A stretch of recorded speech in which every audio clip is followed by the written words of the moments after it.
अस्सलाम वालेकुम नाजरीन, मैं हूं अली तल चौधरी और आप देख रहे हैं एडीएन डिजिटल। नाज़रीन, जलालत की इंतहा ये है कि अब अपने इत्तेहादी भी लिफ्ट नहीं करवा रहे। किसी एक मुल्क ने भी अपील करने के बावजूद जहाज भेजने की हामी नहीं भरी।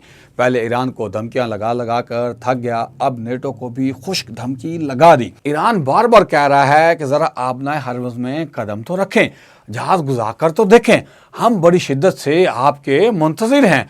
बंदा ट्रंप से ये पूछे कि नेटो इत्तेहाद के बगैर तुम्हारी अपनी औकात और हैसियत ही क्या है। अफगानिस्तान, इराक, लीबिया और शाम को तबाह करने में भी नेटो का इत्तेहाद शामिल हुआ था। अकेला अमेरिका तो पहले भी किसी काम का नहीं था, बल्कि अब तो फ्रांस और इटली जैसे ममालिक बराह रास्त ईरान से दरख्वास्त कर रहे हैं कि बराए करम मेहरबानी फरमाएं, आबनाए हरमुज़ से जहाज गुजारने की इजाज़त अनायत फरमाएं। साम्राज्य इस्तेमारी, सहूनी और शैतानी ताकतों की बेबसी का नज़ारा देखकर तबीयत खुश हो जाती है।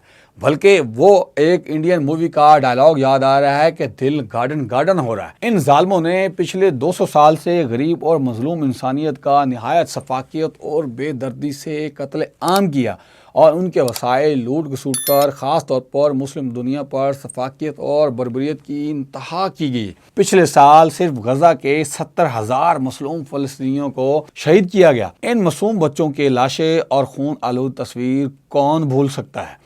इस वक्त भी गद्दार और आलेकार अरब अपनी सरजमीन ईरान के खिलाफ इस्तेमाल ना होने दें तो पूरा मशरिक वस्ता दुनिया की क़यादत करे और इसराइल का नामो निशान तक मिट जाए। बेतहाशा वसाइल इनके पास मौजूद हैं, लेकिन बेहमती, बुज़दिली और अपनी अयाश परस्त तबीयत ने अमेरिका को आखिरी सहारा दे रखा है। बहरहाल हालात खुद अरबों को मजबूर करेंगे कि वो अमेरिकी गुलामी का तौक गले से उतार फेंकें और अपना वजन दुनिया की उभरती हुई एशियाई कुफ्तों के पलड़े में डाल दें। शायद इसी वजह से अरब ट्रंप की ख्वाहिश के बावजूद बराह जंग का हिस्सा नहीं बन रहे।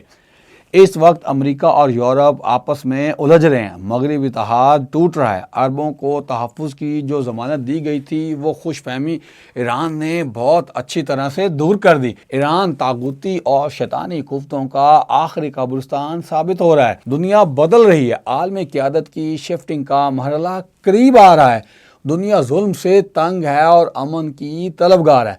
ये सदी बड़ी दिलचस्प सदी है। मजलूम अक़वाम के लिए उम्मीद, बेहतरी और रोशन मुस्तकबिल के आसार नुमायाँ हैं। अल्लाह ताला अमन व अमान, सुकून, बाहमी ताउन के साथ बराबरी की सतह पर चलने वाली कुफ्तों को गलबा नसीब अता फरमाए।